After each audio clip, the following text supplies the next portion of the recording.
All right, you know who else is sorry, not sorry? Le'Veon Bell, because he's been running all over, folks. Stephen A., your Steelers are surging at the right time, winners of 4 straight, and now first in the AFC North at 8-5. Le'Veon Bell feeling good about it after his franchise best 298 yards from scrimmage against the Bills. How about that? Telling Peter King of the Monday Morning Quarterback, I don't think any team in the NFL wants to play us right now. Since week 8 or 9, I've been saying this. Next week, we'll play even better. Now, since midseason, Bell's been averaging 191.4 yards from scrimmage. Stephen A., this is your squad. Is Bell right? No, he's not right. I think he's right if he's talking about their offense. I think there's plenty of teams that I could pick from that would love to play against the Steelers' defense. I don't think they're that enamored with it. This is not the Steel Curtain. This is not the Jays of Mean Joe Green and L.C. Greenwood with Jack Lambert and Jack Ham and Mel Blount and the crew. These are these Steelers where you got some guy Cockrell and Gay and whoever the hell else is in their secondary that ain't getting it done. They rank 21st against the pass. And oh, by the way, that's a vast improvement compared to what they were. So even though they're improving and Mike Tomlin is going about the business of correcting those things, the reality is clear. The Pittsburgh Steelers are continuously suspect against the pass. Teams know you can throw on this team. And as a result, there's plenty of teams that would not mind playing against the Steelers at all based on that defense. Offensively, that's a different matter.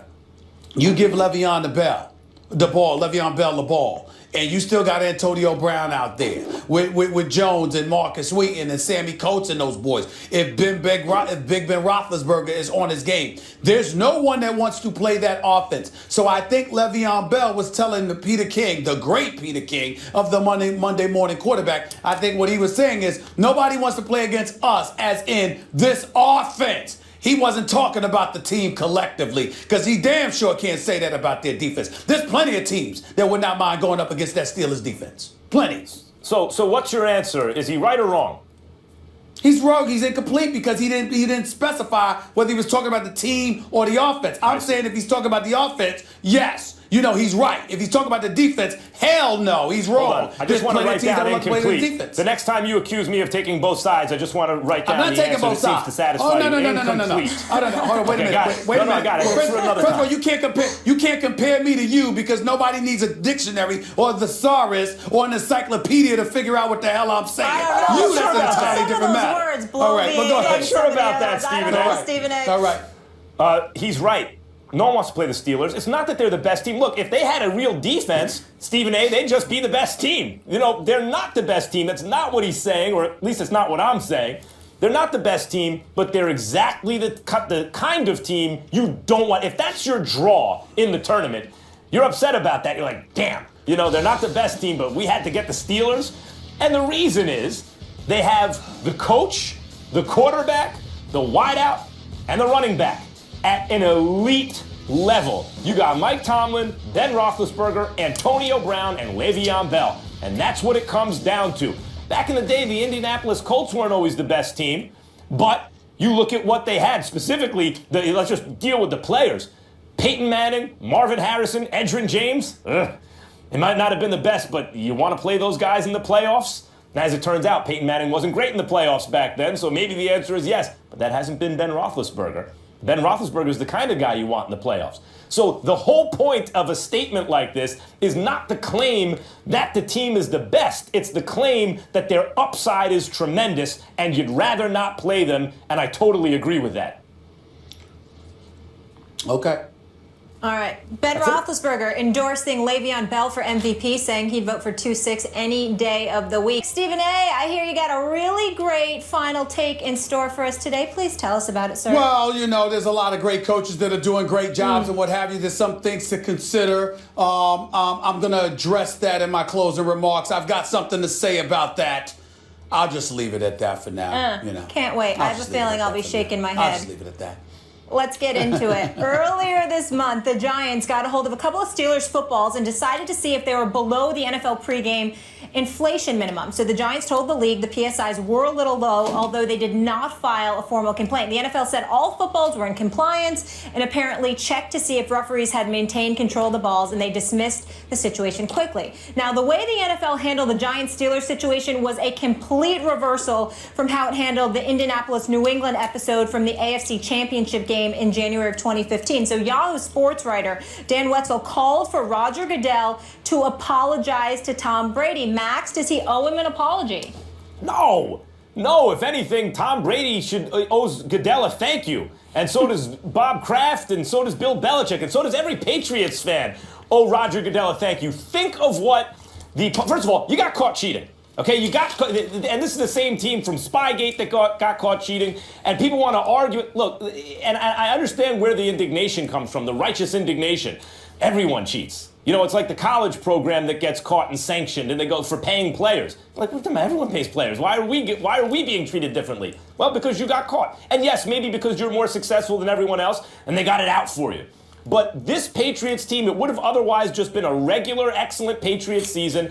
And instead, the Patriots fans get this special season because Goodell gave you the gift of righteous indignation. Tom Brady comes back like a house on fire. He is determined to have Goodell hand him the Super Bowl trophy. I mean, MVP. He can't wait for that. And he's playing like a man possessed. Not only that, he got 4 games off in the beginning of the season. That helps preserve him later in the season. As many predicted, including you, Stephen A. Smith. I mean, this was common knowledge. If a quarterback at that age gets 4 games off, it'll help preserve him. This is a guy who struggled in the second half of last season. Let's not forget. How about Jimmy Garoppolo? You actually got to see him in action. He not only now has tremendous trade value, but he got live game action for the Patriots. Beat an Arizona team on the road, by the way, who were Super Bowl favorites when the season started. Garoppolo, now you see, can actually be Tom Brady's successor, or if my prediction, which is correct, proves to be not correct, which is a very small likelihood, but anything is possible, I suppose, and Tom Brady is still elite at the age of 41, which no quarterback in the history of football has ever accomplished, well, then you can trade Jimmy Garoppolo for something really, really good. I mean, in every respect, this has benefited the Patriots, and I don't know why they're so mad at Goodell. All of your points, while as valid as they may be, have absolutely positively nothing to do with why Roger Goodell does not owe Tom Brady an apology. He doesn't owe Tom Brady an apology because Tom Brady wasn't suspended for 4 games over Deflategate. Tom Brady was suspended because Tom Brady refused to cooperate to the degree that he could have, because he thought that the Tom Brady brand and the New England Patriots as an organization were bigger than the Shield. And ultimately, it became a tug of war and a battle between Tom Brady and the Shield that is the NFL. And that was why Roger Goodell took this to the hill. There was a collective bargaining negotiation that took place between the NFL and its Players Association. In that collective bargaining agreement, Roger Goodell, as the commissioner, is accorded and afforded a level of power that obviously has the league, the Players Association and its players themselves a bit perturbed on many, many occasions. Nevertheless, in the end, what it comes down to is that he has that power, and Tom Brady challenged it. So when they were willing to take it to the Second Circuit Court of Appeals and beyond and all of this other stuff, and Tom Brady supposedly was willing to take it to the Supreme Court, and the NFL was like, bring it on, because the NFL was making the case. No one player is bigger than the Shield. No one player is bigger than the league. And there's no way on earth that we can allow a precedent to be set where you think you get to usurp what we consider in sports to be the Bible. Now, as a reporter for 24 years, going on 25 years in this business, one of the things that I've prided myself on throughout the years, Max Kellerman, is covering collective bargaining negotiations. It's something that I've had to do with the NBA on at least 3 occasions. And there have been plenty of times where players would get upset at me because they thought I was taking the side of the league, when in fact I never took the side of the league. What I would say is, you don't have the leverage. Here is why. you're going to lose this battle. Whether it be during the throes of negotiations or after things were finalized and you're trying to challenge the authority of the commissioner. In the world of sports, the courts don't want to get involved. They lean on that collective bargaining agreement no matter what lower court judges decide to deviate from.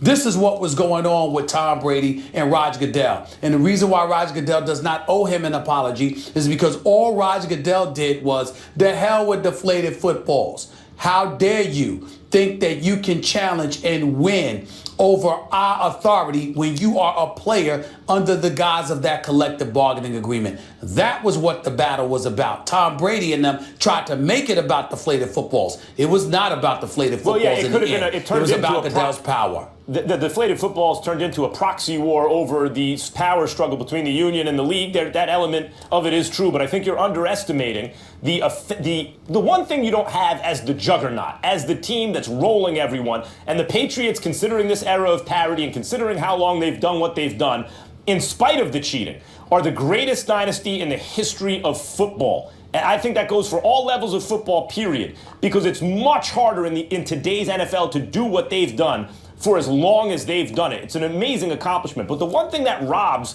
a fan base of, or a franchise of, particularly if they're not from a small market, is, righteous indignation. You can't, it's all stacked against us. That's for the underdog team or the underdog town, neither which applies to the Patriots. To the New England Patriots, who have that whole region. So that's what Goodell has given them. He's gifted them. But that's not that sense that the world is against them and they have something to fight for, and it's not just being an excellent football team. So Max, you have this huge contract with ESPN, okay? And you're working for ESPN, and you work. Let's stay with me, play with me for a little bit. You have this huge contract with ESPN. You're going to get paid no matter what.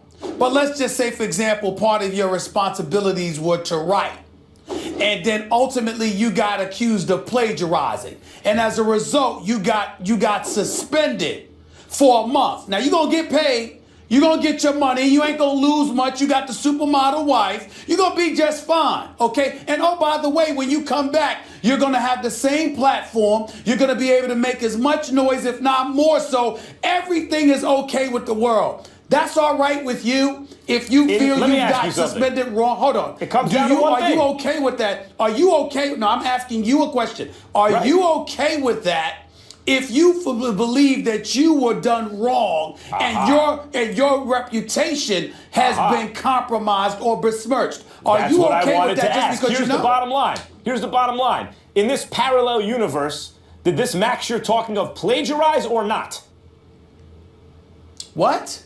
It comes down to whether the crime was committed. So if do I think Tom Brady thinks that it wasn't committed? No, I don't believe that. I think it is a show. Maybe he's convinced himself of it, but it seemed to me that there was enough circumstantial evidence to make me think, as the league did, not beyond a reasonable doubt, but it's not a court of law. He probably did it.